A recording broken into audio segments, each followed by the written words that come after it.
Around the NFL podcast. Can't wait for the Pro Bowl. Oh, that's right. This is our Pro Bowl preview episode. Welcome to the Around the NFL podcast. I'm Dan Hansis. I'm in a virtual room, and possibly still in a virtual room filled with some heroes. Greg Rosenthal, Mark Sessler. That's right, Mark. And you had hinted that you were going to have a Wi-Fi issue. Well, now we've lured you into this podcast, and we're going to go deep dive on AFC v NFC. Well, you bait and switched me because Greg even went through the problem of coming up with 6 or 7 news items that I spent a ton of time, researching. But we're talking Pro Bowl. What a manufactured joke! I had to check our old site NFLJesus.com to make sure it is NFC AFC, because as much as that makes sense. And I get it. I was more of a Team Sanders guy. And I know Team Sanders, Team Irvin no longer with us, but I kind of wish they would just keep it that way. That was when the Pro Bowl to me was at its peak, Team Sanders. If you want to, they've done a really excellent job cultivating the archive on our website, so there's probably no way to find it. But once upon a time, I was tasked with doing a live diary of the Pro Bowl draft, the first ever. It was Rice versus Deion. And Jerry Rice had one of the worst drafts that you could possibly comprehend.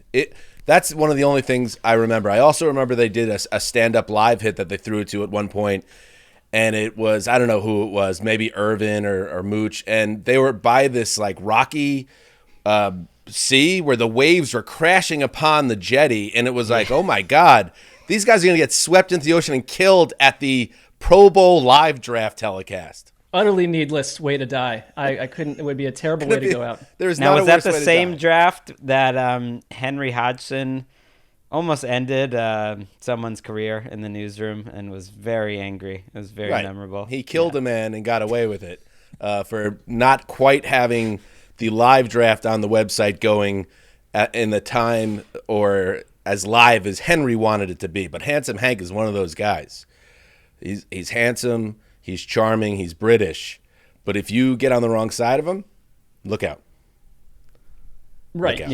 He's also going to be commissioner in a couple years. So the power, his external power continues to grow by leaps and bounds. So I do my best to stay on his good side. Right. And in this case, he was on the side of the righteous because he was removing a thorn in everyone's side from that newsroom. So ultimately, sometimes it takes a man like Henry to step up in that situation. All right.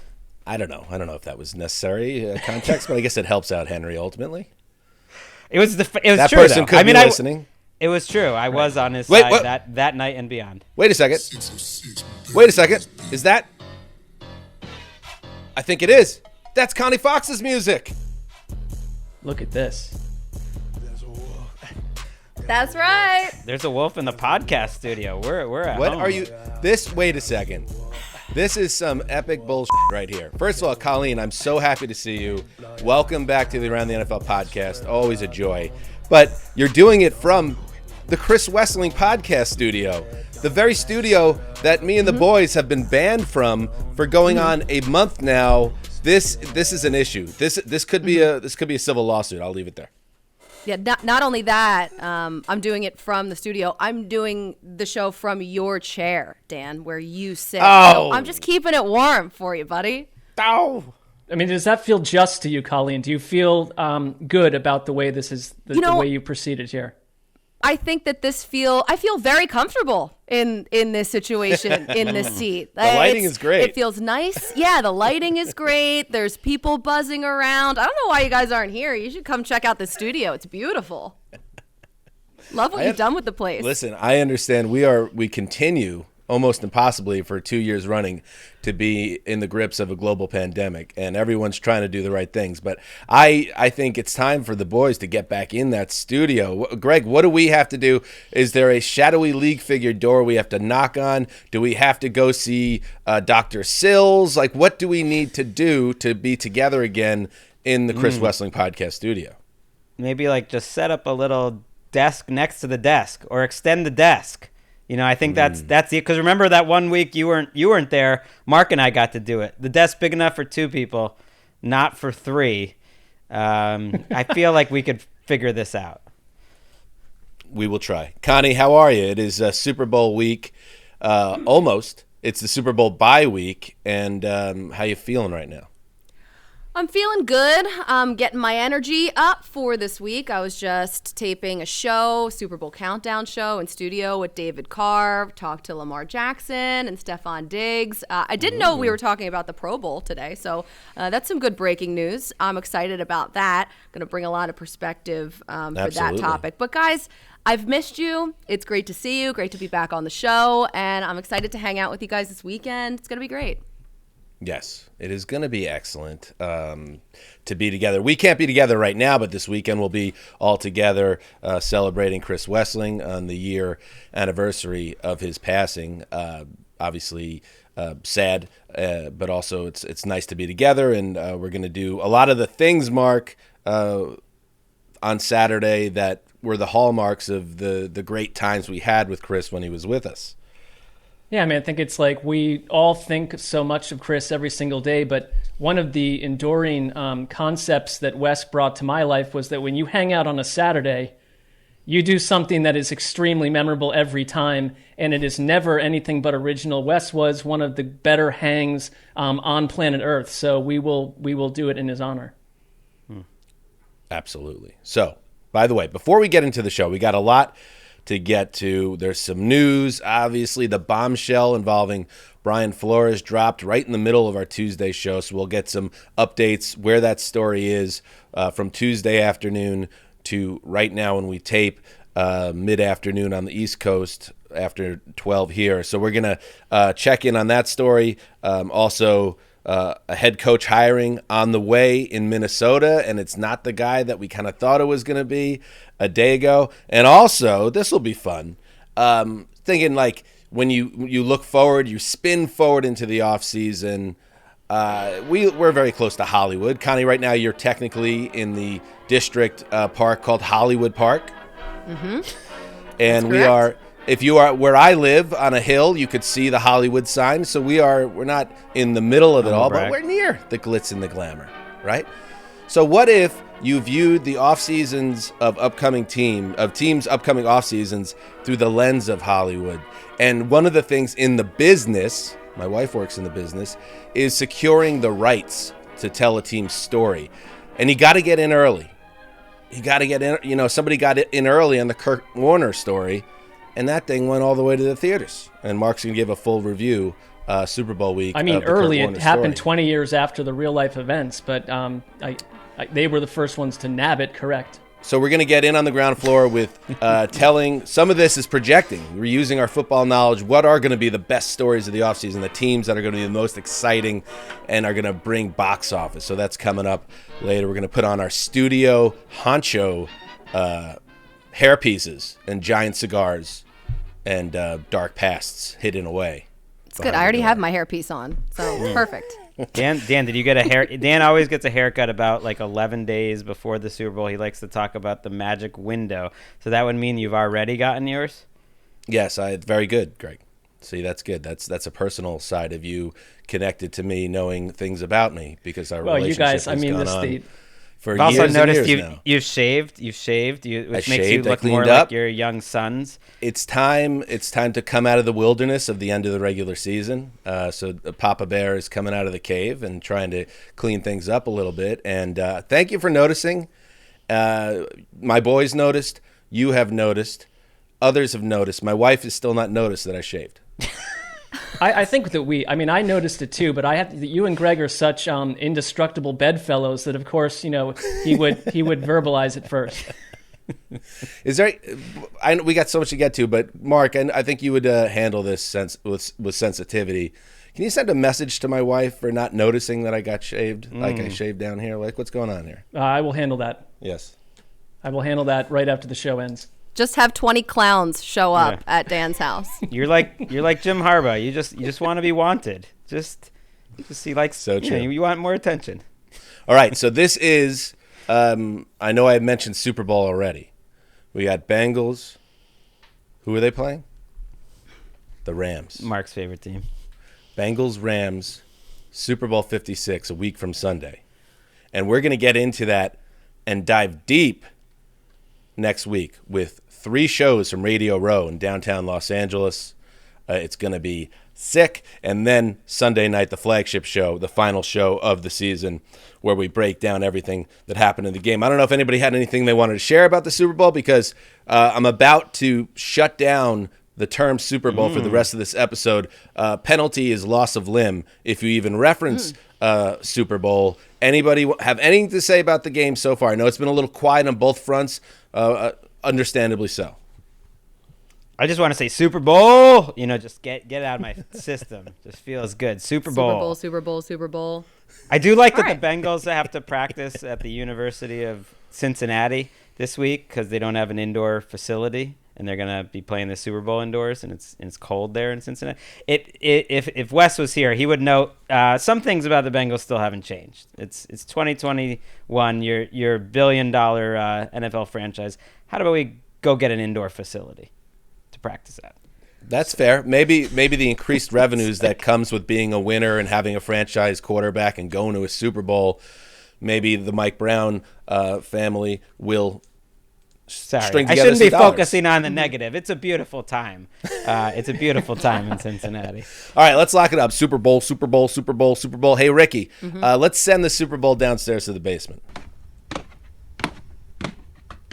That's good. But let's keep going. Let's take it a little further. Put it behind want to put it in a bank vault? Yes, please. Whoa. Well, All right. Why don't we put it behind a door? Target locked. Oh, that was the ocular cavity access drop. Very Whoa. good. So we have this thing buried. There is no conversation about the Super Bowl. I just did it. I thought it was in the sub basement. Come on. You blew what it. are you doing? you blew it. So this is and those were the sound Dan. effects that you were having. goes Ricky an do arm. right before the Dart show. right in that clean-shaven cheek. Actually, Wow. wait, Dan, if you had to lose a limb, which limb would you lose first? Ooh, good. Pinky question. toe. Pinky toe. Does that count? That's Is an that a easy one. limb? That's not a Yeah. limb. No, that. Oh, Counts. I thought you meant It is? that doesn't count as appendage. That's You can't- like a lower digit. I mean, that's That's kind of what I had in mind in terms of penalties, but I guess since I said limb, I don't know. It's got to be an arm or a leg then? maybe we can decide for you. Yeah, I'm I'll fine lose the with leg. toe, Dan. I noticed your hair. Hey, Mark. I Greg, thank I you, only want to buddy. take the toe off. Dude, you're the best, buddy. All right, let's do some news. And let's start with a story that rocked the NFL. The day after announcing his lawsuit against the league, Giants, Dolphins, and Broncos, Brian Flores has now elaborated on his allegations of discrimination, racial discrimination, and unethical practices involving certain figures in the league. And he was on CBS's morning show, Flores was, on Wednesday, and Nate Burleson, our former colleague, asked how it felt to be part of what Flores alleges was a sham process during the interview with the New York Giants. How did that make you feel knowing that you were walking into an interview where a decision might have already been made? It was a range of emotions, humiliation, disbelief, anger. I've worked so hard to get to where I am in football, to become a head coach. Put 18 years in this league, and it was to go on what was going to be what felt like, or what was a sham interview. I was hurt. After Flores filed his lawsuit, the NFL issued a statement saying it had no merit, but that, according to ESPN, was only connected to the accusations of discrimination in hiring processes. The ESPN source said the league will investigate allegations that Stephen Ross, the Dolphins owner, offered Flores money to lose games and tank the Dolphins' 2019 season to get the number 1 overall pick, which would have been Joe Burrow. So, Greg, where are you on the story? What do you feel like we've learned since Tuesday to now? Well, I think Cameron Wolf's reporting, who's now with us at the NFL Network. We've had him on the show, the Wolf Pack, in effect, with Colleen and Cameron. He's had some reporting where he talked to a witness who said he heard Stephen Ross say those words.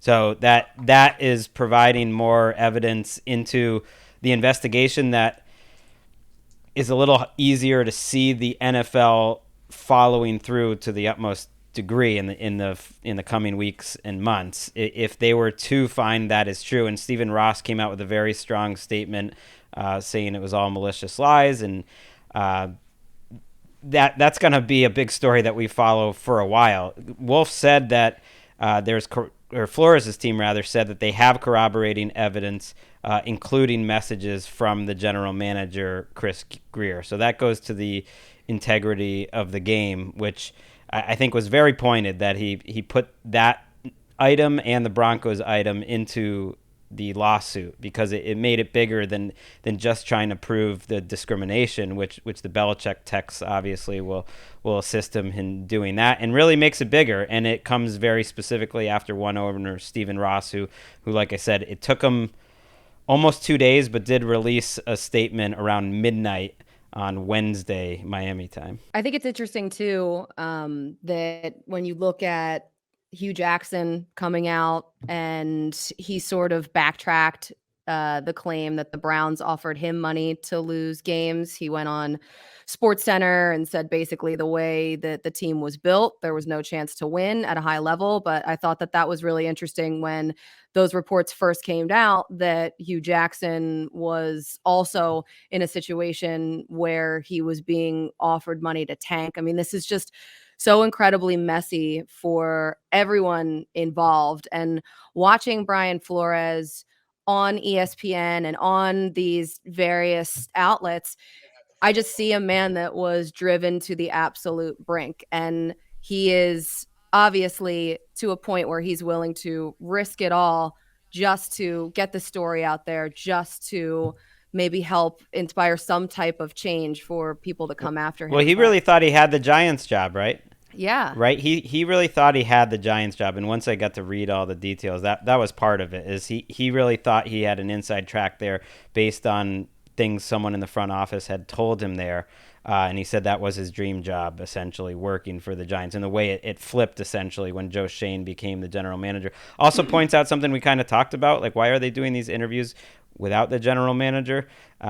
It just is sort of a confusing way to go about it. They sort of did these preliminary interviews. And so that I think that was part of it, the heartbreak of that, how that Giants thing played out. And it'll be interesting, too, like Belichick will be asked about this eventually, and whether he's going to need to cooperate if it ever does go to a civil trial. Like, that's a long way down the line. I mean, I want to know how Belichick got that information. I mean, we all do. And I think with, like, you look at the Broncos situation, because John Elway came out very strongly to say, hold on, your perception of that interview is not the same as mine. And, Elway was described as disheveled in the suit, during that Broncos interview. And, the more we're learning that Denver didn't get into Providence, Rhode Island for that interview till 2 a.m. I think they had been interviewing Mike Munchak for the job back in 2019, the day before. And so Elway kind of came up with, here's why I maybe presented myself that way to you, but we'd been through a long day. That said, I mean,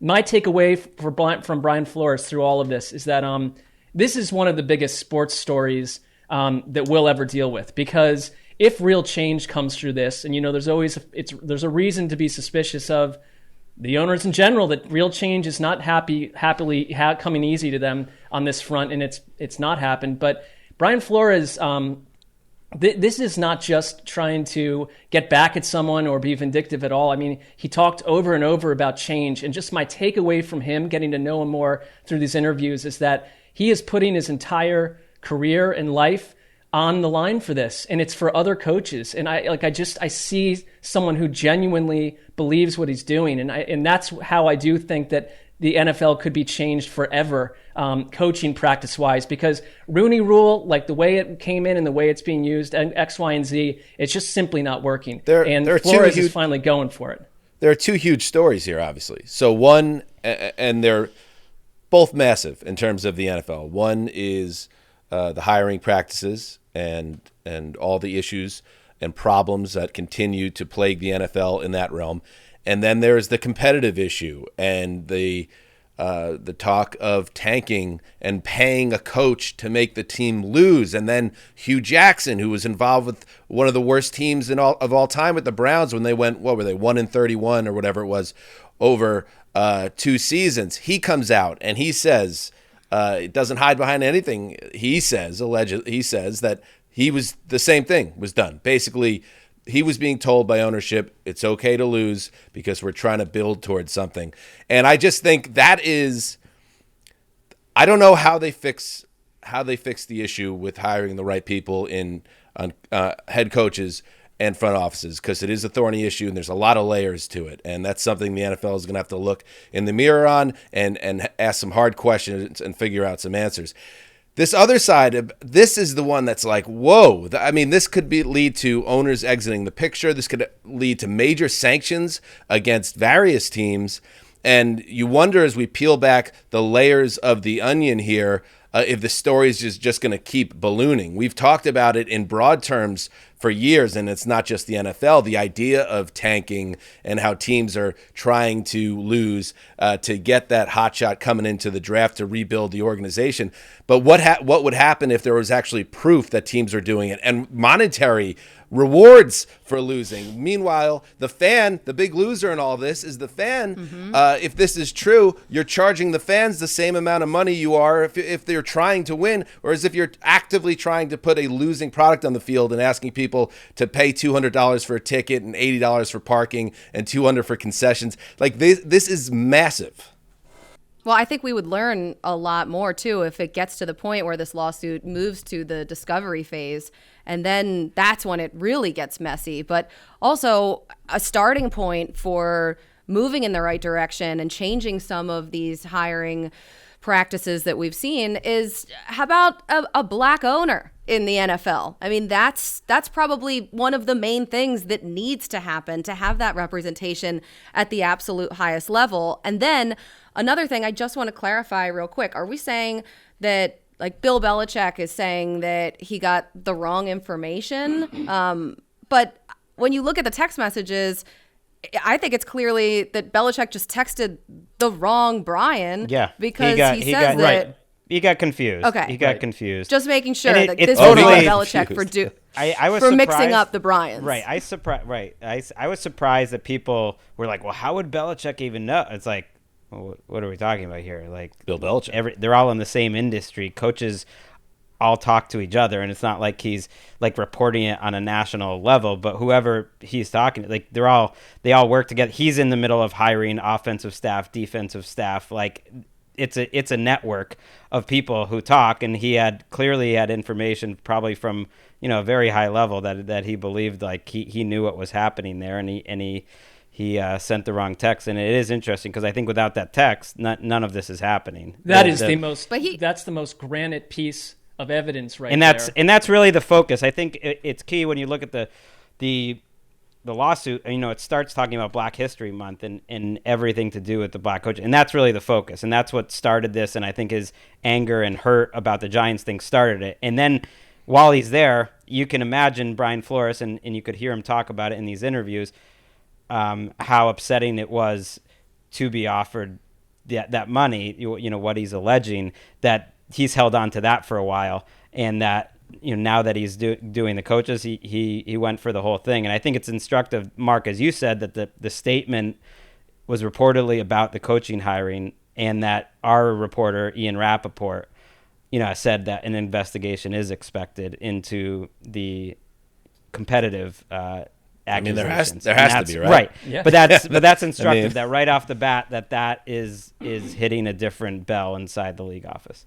We should note that he is Brian Flores is a finalist, along with Jonathan Gannon and Josh McCown for the Texans job. I mean, you'd like to see Brian Flores, who is a very talented coach, still get a chance to be a head coach. I hope that's the other side of this. He's acknowledged, this may end my chance to do that, and he loves coaching football, and it's like, it shouldn't, but the way this league works, you never know. The general takeaway out of all this is that Brian Flores is forfeiting a chance to be a head coach again in the NFL, and that certainly is possible. I think it would be obviously it would be a positive sign if he was hired, because he is, and I mean hired now, because he is obviously qualified for the job. And what he's bringing up are the very same issues that we've talked about on this show with Steve Weish, who's been incredibly informed and sharing information on this for a long time. He's just bringing it up in a much more broad way that shines a spotlight on the issue. So we'll see.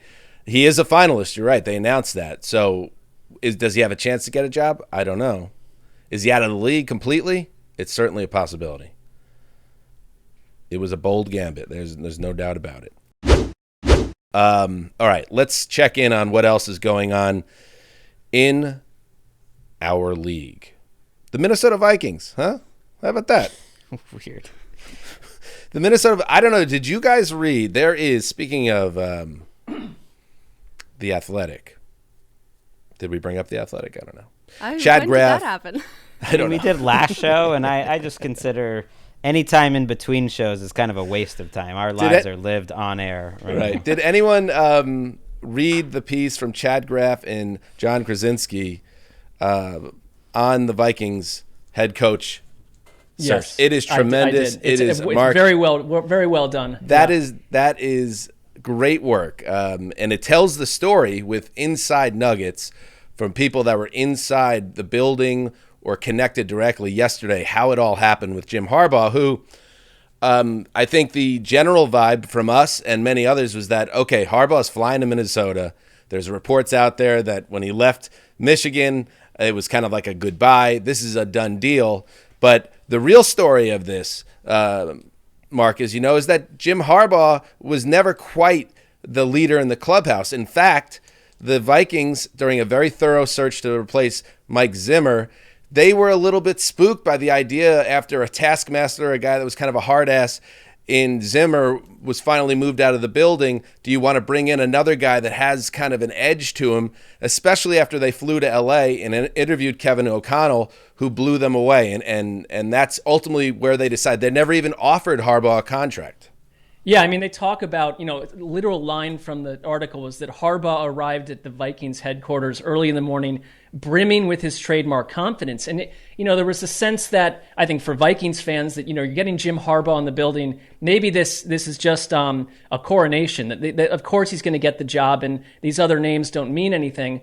But they made it clear to him, abundantly clear, it said that Harbaugh was coming in to compete with the other guys for the job. And they had really already been super sold on Kevin O'Connell. They loved him. So it was not this, it wasn't like those interviews had no meaning. They absolutely did. And I think the questions they started to ask him led them as a group, the search committee, in a direction where maybe they were just not comfortable with the concept of Jim Harbaugh on all fronts. It said sometime around 3 p.m. for reasons that are not exactly clear, things started to take a left turn. The tenor started to change, and if there was any momentum at Harbaugh's back as he tried to secure the job, it disappeared. So it's almost like, I don't know if you've ever had a job that you thought you'd get.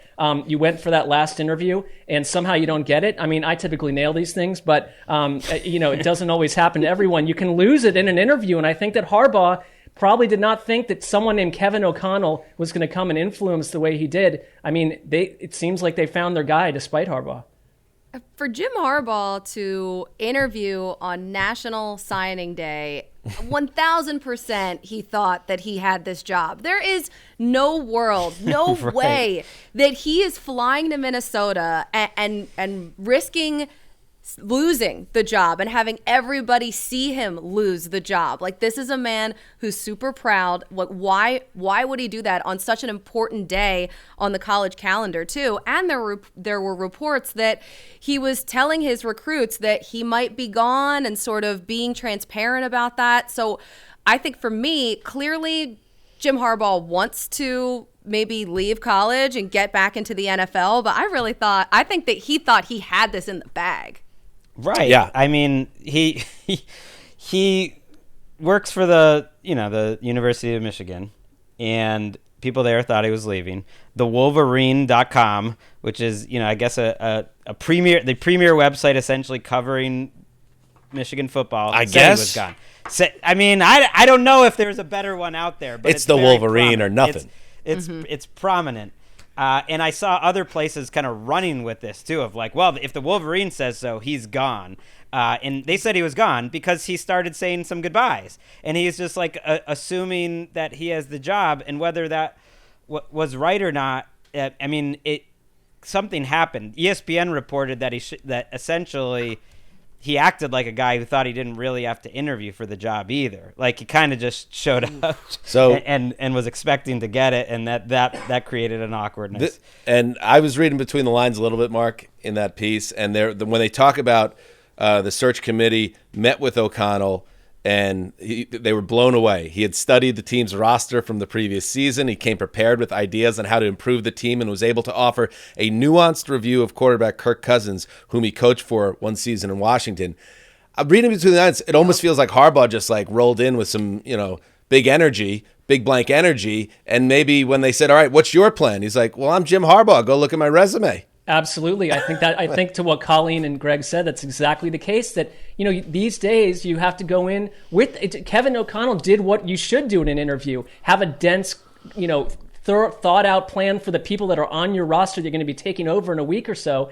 And he had that, and Harbaugh just said, look at me, I've already done this. I'm rolling in and being Jim Harbaugh. It's like, that's not going to quite cut it. And their new GM had worked with Harbaugh in San Francisco. They asked some pointed questions about what happened at the end of that run because it got ugly, and like what happens to the Vikings in the Jim Harbaugh experience, not in year one or year two when things tend to go well, but when you start to get grumpy and angry and it's starting to have a wandering eye, that's where the Jim Harbaugh experience goes south. And I don't think he was able to answer those questions, and it probably became more tense and uncomfortable. And I just wish I had been able to see it. It sounds that's Hard Knocks. Quite delightful. Yeah. Give me that for Hard Knocks, behind the scenes.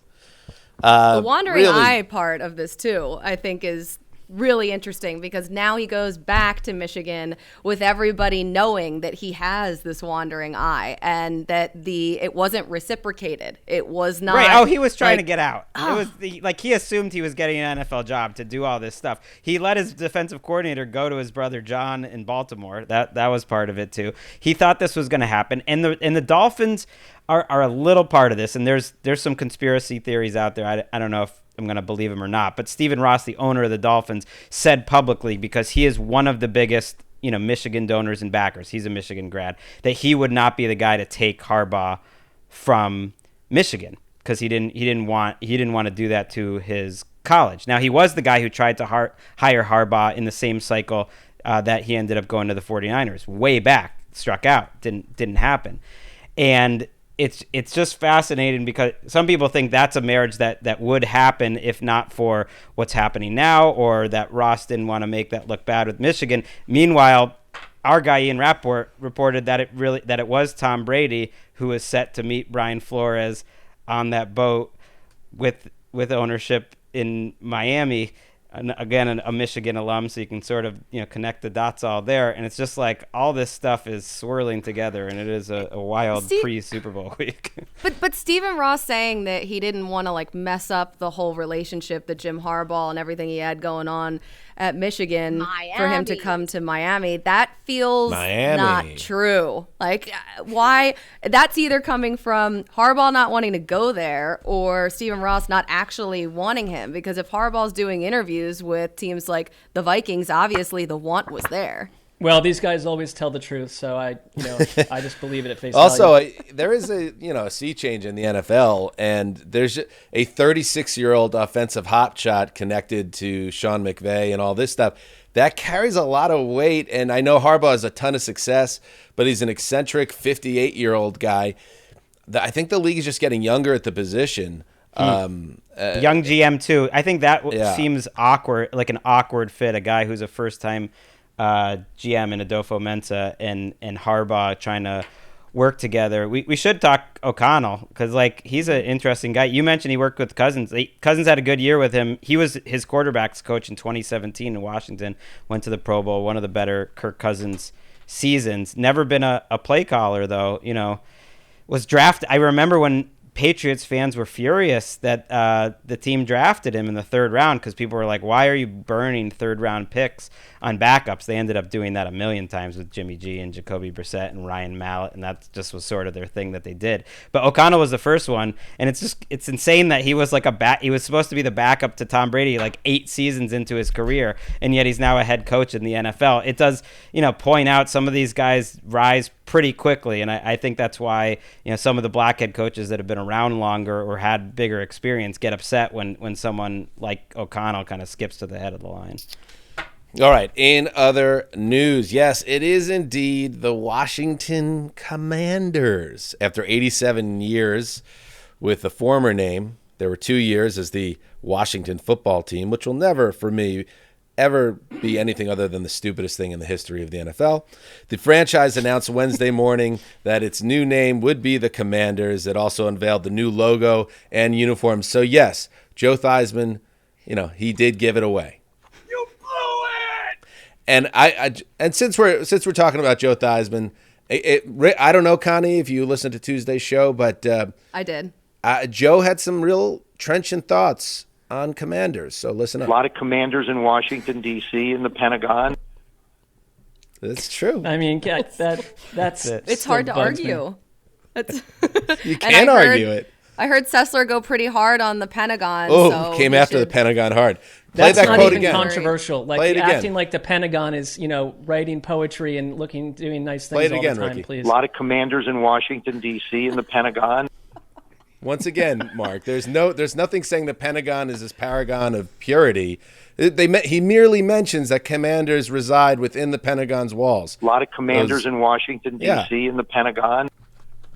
Was I too critical of the goings-on inside the Pentagon? I just say be careful. Potentially. Be careful? I mean, it's, You're a conspiracy just lock theory your guy. doors. For Right, sure. he's still upset because he documentation to thinks suggest that, he thinks they took out JFK, so he's upset. No. That's just reducing it down to something that's folly. I mean, there's nothing but a continual drumbeat of the Pentagon doing things that are suspicious, along with things that we can wave our flag about too, if you want to do that. I mean, there is something about it. Just it's random. Pat Daugherty at Roto World, who I like a lot. He said it sounded like who I like a lot. Yeah, we all like. I also enjoy him. We all like a lot. Greg likes him. Cool, yeah. Greg. I said we like him. Oh, no, I meant, I don't know. I don't know what your thoughts are. Maybe you're big anti-Roto-Pat energy. Remember when we did our Fantasy Spectacular and I said we got to get Roto-Pat on the show? Yeah, that was good. I believe that I either backed you or actually came up with that idea on my own. So I don't. He wrote that the Commanders sounds like the first team to hold the XFL and USFL championships simultaneously. That summed it up for me, which my issue. In the Pentagon.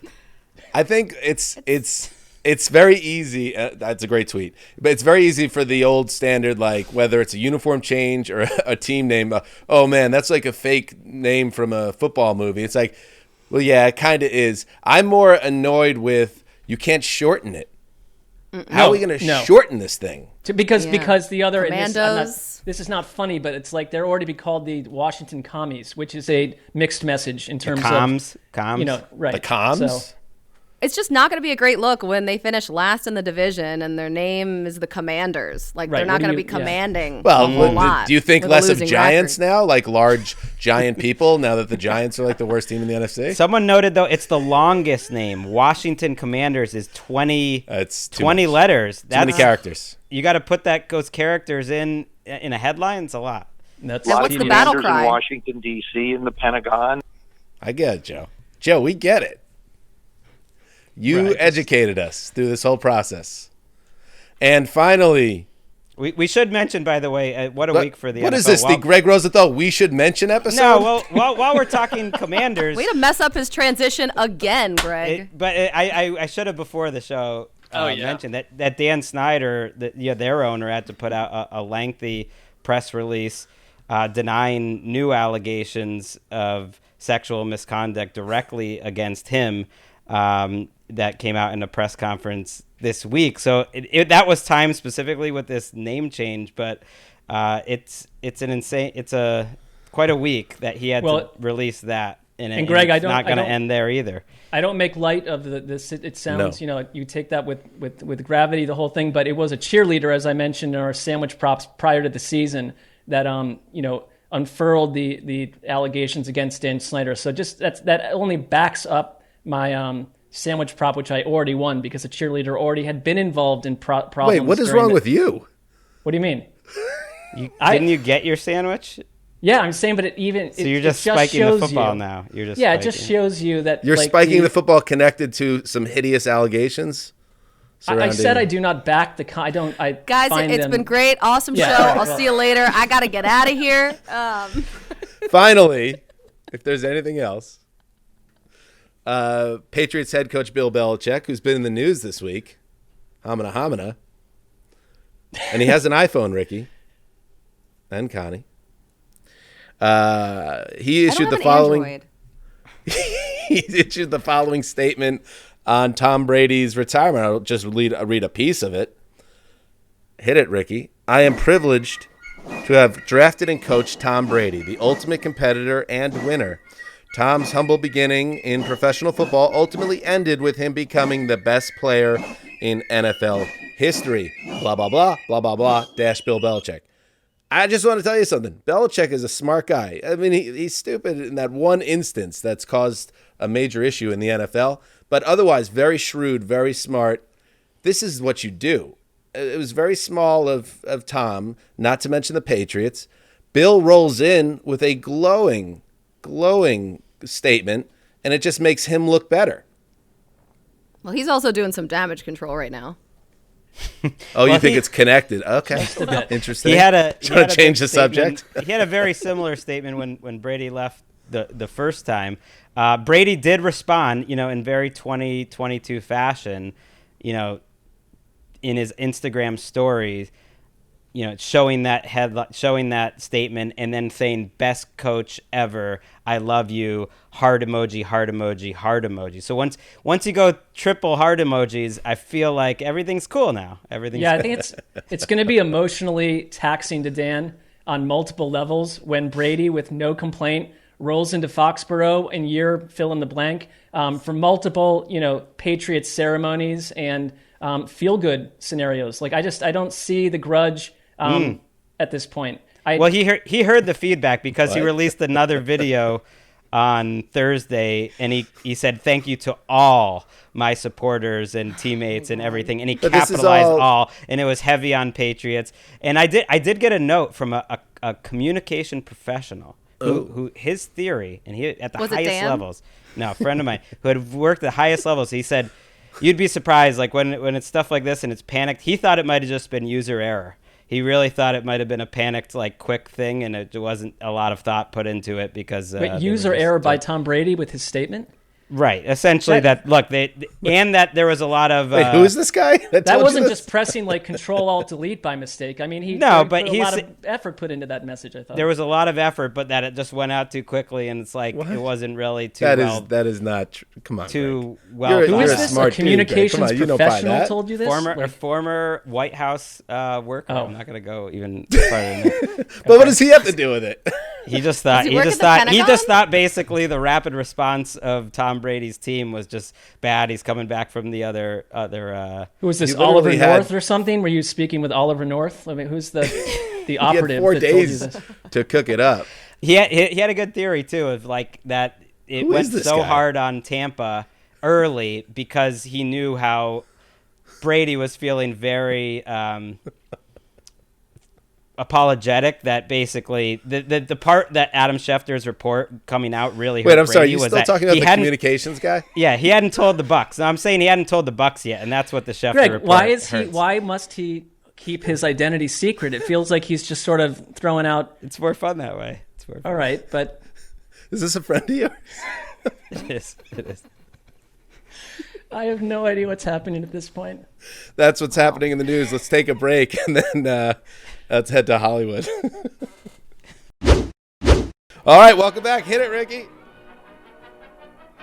Hollywood, something, something, something. Hollywood, Hollywood, something, something. Glitz and glamour and fame. Official lyrics. Here's how it works in the business. I love this. Glitz and glamour. I feel like I need a feather boa right now and a martini. You would, you kind of have the look, Connie, especially now you have the short do compared to when we first met you and it was long. Like you could easily, if you had like a flapper type get up, you would look right if you put somebody in those like 1920s shots, bang. Has anybody I ever love told an you that? old Hollywood feel. Like you're an old That's my Hollywood aesthetic. flapper. That's me, the old In your flapper. California room in your house, I mean, it fits too well. That's true. All right. So, in the business, as it will be referred to going forward, because only people in the business call it the business. And we're in the business of show. This is where Greg jumps in. Well, before we move on, we should say one thing. You have an update on your inside source from the White House, your communications guy? That dude, who is he? That was good. I'm really glad I did. That wasn't planned.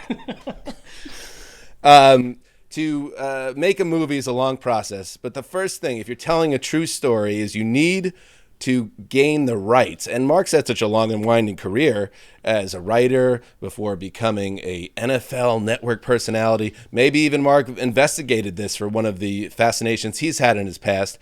Is that true, by the way? Absolutely. I had come up with two concepts that hit a hard wall. One was a adult Nancy Drew who had a major pill issue, but she had cast off the idea of being a girl investigator to be an adult, but then she gets pulled back into her true destiny. The second was E.T. 2, where like Elliot and Gertie are adults, and clearly they're totally fucked up mentally because as kids they met an alien and no one believes them. So it's at them in their current state, and both ideas they were said like the idea. You're not going to be the person to write it, and you certainly are not going to get the rights. Have a nice day.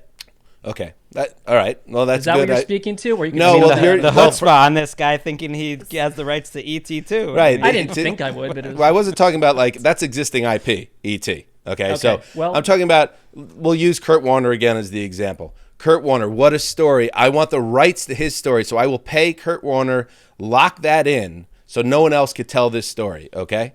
At least not with his guiding hand, okay? We're going to tell the story of an NFL team this offseason. Now, this is where it gets tricky. You have to kind of look into the crystal ball a little bit. You got to look at where the team is right now and how things can play out before figuring out who's the story you want to tell. So I'll get it going just because it's easier that way, and then we could all get a shot at this. And this area of the football universe is sometimes not properly, the story isn't told. So I'm actually going to shine the light on the NFC South and the Carolina Panthers. I'm buying the rights to the Carolina Panthers 2022 offseason because there are several situations, several things going on at the same time here. As we've heard for years, David Tepper, since buying the team, he wants results. He wants to be a big fish. He wants to be the NFL version. This is all kind of conjecture and hearsay, but let's buy into it. He wants to be Ballmer over in the NBA, the Clippers owner, a guy that comes in, makes a grand entrance, buys the biggest players in free agency, immediately puts together a contender.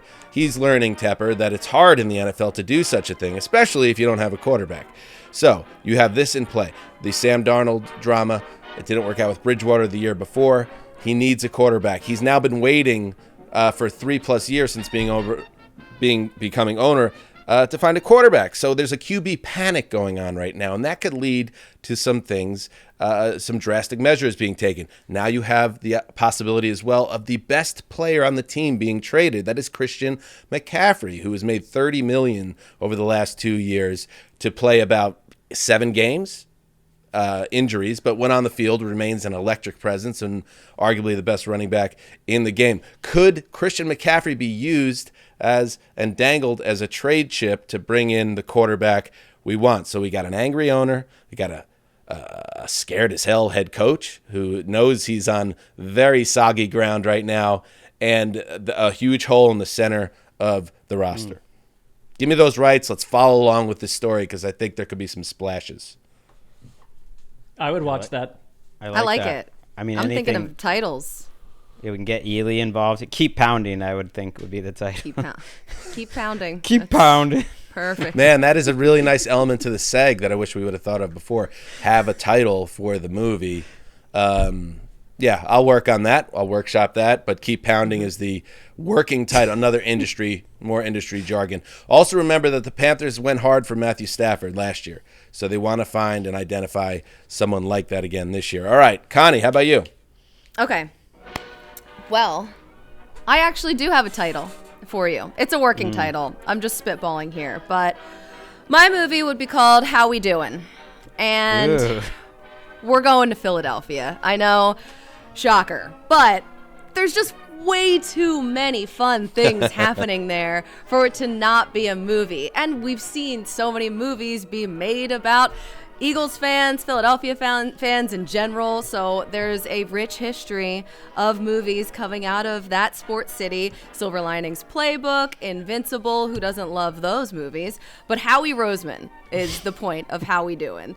The GM, we've seen him drunk with power before, and this year I don't think is going to be any different. He has 3 first-round picks, and with the way that the Eagles season ended, wonderful that they made the playoffs. The expectations, I don't think, were anywhere near this being a playoff team at the beginning of the season with a brand new coaching staff and Jalen Hurts finally getting a full season to be the starter. They ended up in the wild card spot. They got embarrassed in Tampa Bay. And I think that going into that game, I'm not sure a lot of people thought that the Eagles would by chance maybe move on from Jalen Hurts, but that game was just so god-awful that I think it sowed some seeds of doubt. So I think his future is super, super interesting. Jalen Hurts, you have the quirky kind of bro head coach and Nick Sirianni. That's a great character. So there's a lot to work with there, but really it's just all the drama with the quarterback position because that's all Philadelphia. That's what Philadelphia specializes in, is backup quarterback love. And so we'll see what they do with those 3 first-round picks, but we've seen Howie in the past before make some huge trades and move up. He's not afraid of doing it. He's also not afraid of drafting players that are not high on his scouts' boards, like a guy like Jalen Reagor, perhaps, over Justin Jefferson. So much drama just already built in. Story writes itself. Can I interrupt the pitch here? This is the meeting. This is the meeting at Paramount or wherever.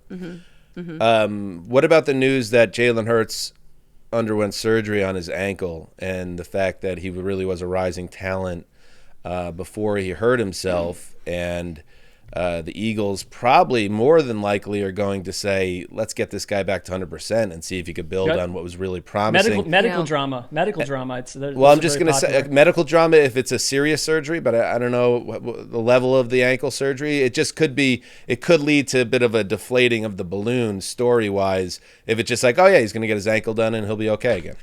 So what I would do in that situation, Dan, and you know what? I love the point that you brought up. I think you obviously Thank you, Connie. are really great. You're so talented at this. What I would do is use that as a big reveal in the middle of the movie, because also you have to consider that Jalen Hurts has never had offensive or play callers in the same play caller in back-to-back seasons. You got to go all the way back to when he was 16 years old and his head coach was his dad. That was the last time. So his offensive coordinators and play callers are constantly changing. There's no continuity. So I think if he's healthy and he's able to kind of get used to an offense and find his rhythm in it and build upon it, that's how the second half of the movie ends and resolves itself. All right, but make the picture. Whole beginning is filled with strife. We're going to greenlight it. Amazing. That's great. Love it. By the way, I thought of the title of my movie. You know how the like a prestige picture, it's sometimes like a one word and it's a little ponderous. My movie's called Pound. That's wow. It's a good sign when you can just start to see it. It's just very easy to visualize, Dan. Which you painted all that lowercase. It's gritty looking. Yeah, just a big picture of like Matt Rule in a sweatshirt and Pound. Anyway, any thoughts on Connie's pitch there? For what was the film called again? How We Doin'? Well, I like the title. We're gonna workshop that. The title title's suggests that maybe there could be some elements, some comedy in there. Right. We need more comedy. I feel like we need more comedy with Hurts how we so do it. good.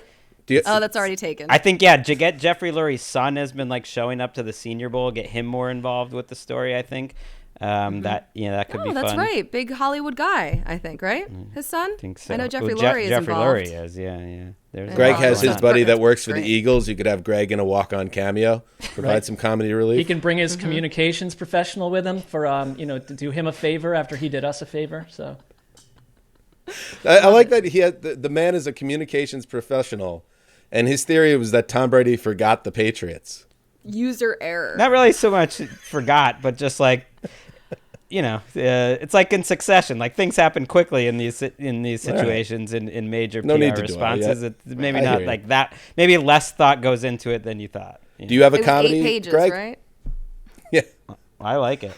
I think Philadelphia has been overrepresented at this point in football movies. Nonsense. Although What? It's very Eagles fans to like make Silver Linings Playbook about them when it's like it's sort of about like mental health and this relationship. It's like, oh no, it's an Eagles drama. It's also all about Eagles fans. it's very much about the Eagles. I know. I'm just. And I was an extra Dan in just it, said, "Do you have a so comment?" I And know. that's all I had. I didn't have. You were an extra in Silver Linings Playbook? Yeah. Oh, you were in the dance competition, right? That's right. Yes. You can Oh, see my wow. arm. It's really Aw, that was love my that. big break. Was Johnny in it too? No, just me. I was like, I gotta go do this thing. So it was fun. Who did you dance with then? Oh, just a bunch of randos. Once I was there, I was like, this was a terrible decision. Why am I doing this? And I was locked into 3 days. You didn't keep in touch with them? No, they, nobody noticed anything. Various and it male was a dancing huge waste of partners time. over the course of 3 days. Mm-hmm. Interesting. This That was one, an because an we're friends with extra- John too, so it's kind of now we're in a tough spot of like, should we tell him? Would I it don't be- think we should. It's our place to bring it up. Oh, but he would it's, drop me off, and he'd be like, "Have fun." I don't know why yeah, you're but doing he this. doesn't know he's dropping you off with no concept of what you're doing behind the wall of a building. So, I mean, I'm sure it was very pure. I'm sure it was fine. All right, I was you got a in pitch. ballroom dancing. All right, go Do you ahead. have Nobody cares. Do you have a pitch, Greg? Do you have a comedic pitch? Whatever you got. No, it's not. It's not comedic. It's more dramatic. Hollywood, something Hollywood. We're gonna call this Rocky Mountains.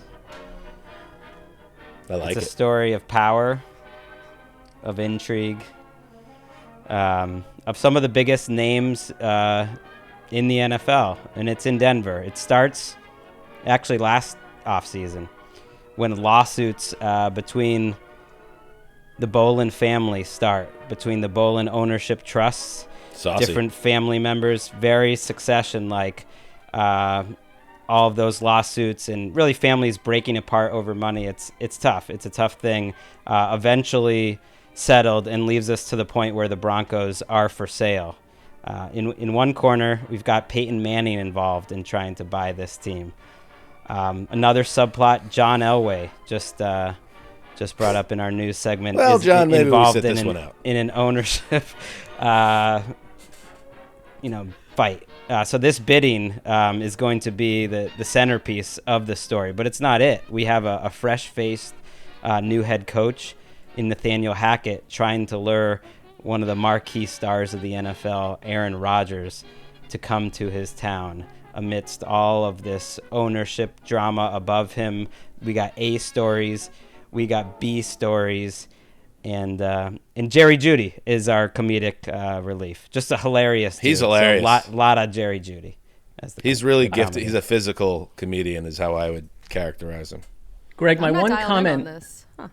instead of Rocky Mountains, It's not a great title. I would go Englewood, not Inglewood, but Englewood, where their player complex is. It's sort of it's Interesting. kind of strange. We don't know exactly what it is. Out What the gate. about- It's Englewood, parenthetical, up to no good, close parenthetical. Oh, there we are. See, this is how these like projects start to come together. So it's like Hey, you don't even know what the A story is here. Is it the ownership? Some people will sink their teeth into that. Is it the pursuit of Rodgers? Others people will That's good. sink their teeth into that. There's a lot going on. There's juice even beyond. So, the former owner, Pat Bolin, passes away. And as Greg's saying, they're siblings and they couldn't figure out who should be leading the way on it. And then On top of it, there was this other juice.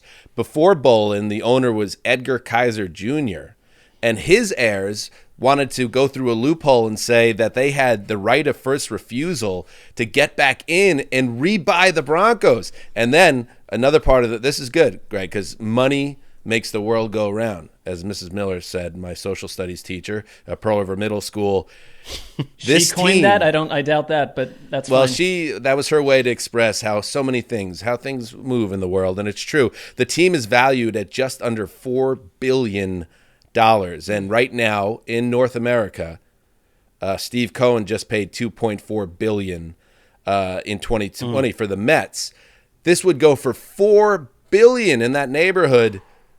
That's a lot. And by the way, to buy in as on some level, I think Peyton Manning would have to put together over $100 million of his own money, maybe even something more than that. So it's right. It's if he or Elway, especially Manning, were involved, maybe as it's a relatively minor partner or somewhat minor, but might have an executive type role. There's a lot going on, and just with all these lawsuits and everything going on, I mean, how that all that billions of money is getting split up is also maybe still up for grabs. Well, and Greg, what's more poetic than we could have a flashback to Elway, doing what he did to get Manning into the building back in the day, but now it would be Manning who would help get Rodgers in. So there's a lot of there's a lot. What if there's and it could connect to the news this week.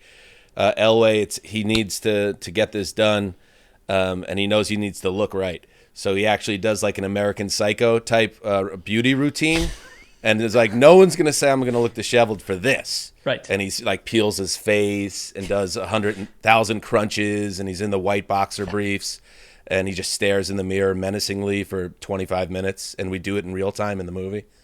That's a solid montage. That's the visual that just takes off in the mind. This peeling face mask is for John. All the drama with the ownership, I feel like they need Lakeisha to bring over her sage and just kind of burn it in the building there. I think what you're saying is my movie is box office is what I'm. I think there's a lot. I think you're cashing in on the Succession angle, which is very big right now. I don't watch Billions because I typically steer clear from Showtime. I don't know why, but I think that's a similar show that's about as chasing a general money. rule. You don't watch low Showtime? Rent. For me, it's it's HBO or I'm out on the premium cable. If it doesn't have that HBO stamp of approval, I don't watch it. Wow. Slightly high maintenance, but I don't hate it. You're not like a P-Valley fan on Stars? No, I was gonna say who do any of you watch a show on Stars with a Z? I mean, no. I actually just purchased, upon great recommendation from our friend Lakeisha, P-Valley for the first season, and I'm excited about it. And that's on Stars. Well, get back to us. Let us know how P-Valley is. Mark, close this out. All right. Well, not every movie needs to detail heroic events necessarily. I mean, a good movie has a lot of conflict in it. So I want to go to an organization in massive flux. We're going to be calling this working title Jackie Bang Bang. It's going to take place in Houston inside the Texans organization. Perfect. And we're going to look at an organization with a lot of warring elements within the building. Jack Easterby to start. The fact that this movie begins right about now where they're making a decision between two potential head coaches, Josh McCown or maybe even Brian Flores. Either scenario would be highly gripping to observe because, number one, Josh McCown, who was simply a player a couple years ago, and you could even have a flashback of him on the Eagles when he was there in your movie, Colleen, to link these two together. But he comes in as a head coach in a way that is almost Hollywood-esque. There's no resume. It's like a very bizarre hire. Or you get Brian Flores returning to the head coaching spot, which would be an incredible story in itself.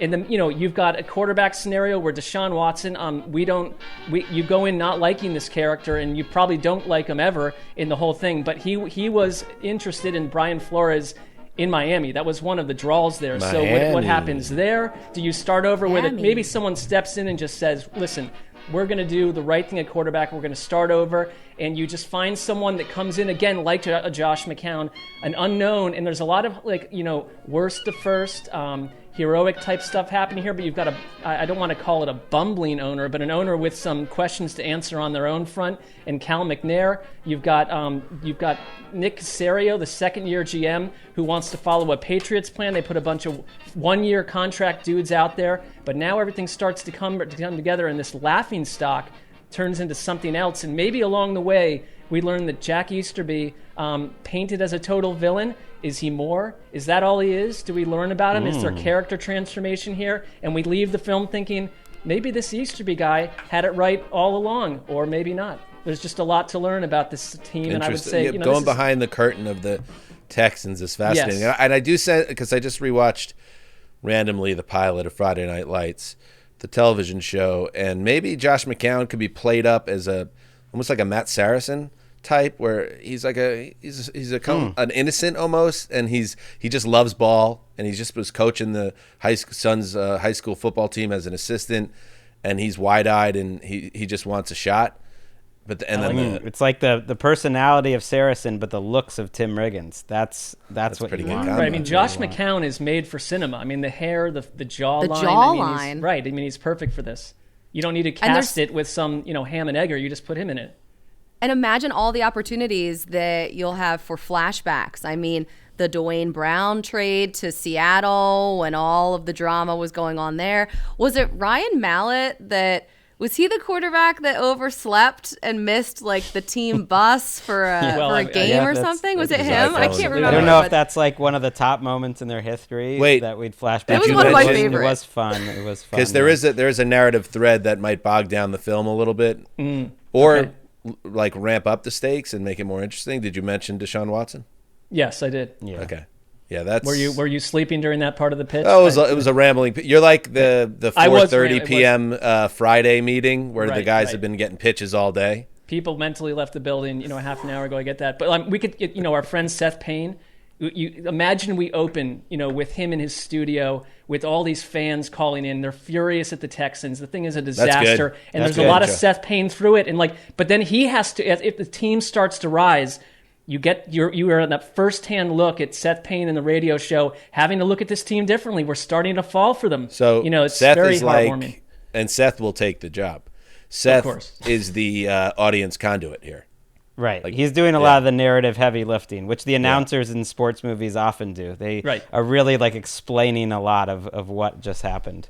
I like that. That's good. You could bring in Lance Zierlein too to help with things. I don't know if McCown's going to have the time to act in the movie starring himself while he's also being a head coach. Priorities, but that's for another day. We could also have Dolph Lundgren play Josh McCown's father. Right. And it's a movie about creating a movie about the Texans where Josh McCown is actually the coach, but also an actor playing himself as coach. It's very meta. You have no idea what's reality, what's not. It breaks into documentary. It then has, featurettes that are fictional. We're all over the place. Football Inception, yes. It's very Synodect New York, or however you pronounce that movie, which it's also filmed. Even for me, was too much. We can film it in reverse order, like Memento. That's the next thing I do with it. All right. We'll film it in Vancouver to save money. That's true. Yeah. We could sub in Vancouver for Houston. Anyway, let's wrap this up. The 4 films, all greenlit, by the way. Oh wow, great! Here in Hollywood, they're handing out money like it's nothing here in Tinseltown. Say, there's the gritty drama Pound, all lowercase. There is the Eagles feel-good tale. How you doing? Howie Roseman. Howie. Oh, how? How we got here? I don't know. Just got it. I thought how you doing is like a Brooklyn thing, but I don't know Philadelphia too well. I did not understand that till now. Wait, you got to get the title right because that's mostly it's stylized. It was mostly about the Howie's title. Name. It was mostly the title. Did everyone else get that? I didn't get that till she explained that. Obviously, that's on me, and I take full responsibility. I was with you all along, Connie. Does it pass? The right people got it, Connie. Does it pass the Billboard test? Like if it says Howie doing, it's just funny too because Yeah. like it's thinking of Howie on the billboard. It's just there's that'll pack him in at the mall. well, like Goodwill Hunting That's is sexy, literally that the draws worst movie people's title attention. ever, and that's a great Okay, film. pound. Hey, that's gritty. We have Englewood, open parenthetical, up to no good, close parenthetical. That's up to you. That's your project. It's your project, Greg. That's just the workshop within the meeting. You could lose the parenthetical, but you might lose some funding as well. I'm fine with I don't have anything better. All I had was Rocky Mountain, Some which was pretty funding. rough. So, And then Jackie Bang Bang on the Texans. Right, filmed in Angles reverse and order, by the Broncos. way. Jackie Bang Bang. It's a documentary within a film within a documentary filmed in reverse order. Oh, I that. just got the Jack Easterby part of Jackie. Yeah. See, I was Jackie a little Bang slow. Bang. Because on the I'll side, take Jack there. Got it. Jack Easterby, we learn, is also committing. I think it's to excise sort of inner demons. He commits small crimes all around Houston. Sticks up small convenience stores and things on the side. And by the then way, you're going to need Frank Signetti to come Of course, no, he's and investigate. Page 40. and just so you he's guys there.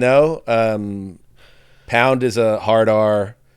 How we doing is PG-13. Englewood up to no good. They're not sure yet. It might be PG-13. It could go R. Jackie Bang Bang is NC-17 at best. Thank you. Jackie Bang Bang. There's like a surprising amount of nudity in Jackie Bang Bang. Well, to right, the point where right. you're wondering about the man behind the project, what he's seeking to accomplish. Truly, it's like we get it. We're very progressive. Lots of full male nudity, but like there's sometimes there's too much. it's like a ton we're of workshopping dongs. that angle. All right. We are we're done for the week. No Sunday show for the first time. I gotta say this before we move on. What? I gotta be Greg for a second. I have had my finger on the trigger all show, and you guys didn't even come close to saying the word that we weren't allowed to say. Yes. It would have been way more fun if you guys had slipped up or whatever. I feel like we need to do this again. Well, it had to be real. Oh, start the show over?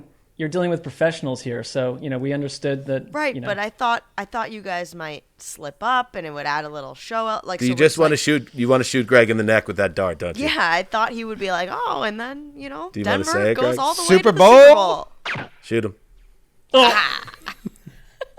Oh, that's gory. Next time you hear from us, it will be Tuesday. We're not getting on a plane. We are going to be right here in Los Angeles, site of blank 56.